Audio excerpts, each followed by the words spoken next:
এবার ঈদেও হয়নি ফেরা ঘরে, প্রিয়জন ছাড়া ঈদ কাটে মোর একলা অচিনপুরে। নিঃসঙ্গতা কুরে কুরে খায় তবুও মুখে হাসি, আমি যে প্রবাসী, আমি যে প্রবাসী।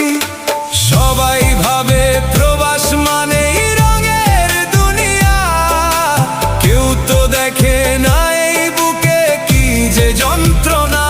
তবুও ভালো থাকুক তারা যাদের আমি ভালোবাসি, আমি যে প্রবাসী, আমি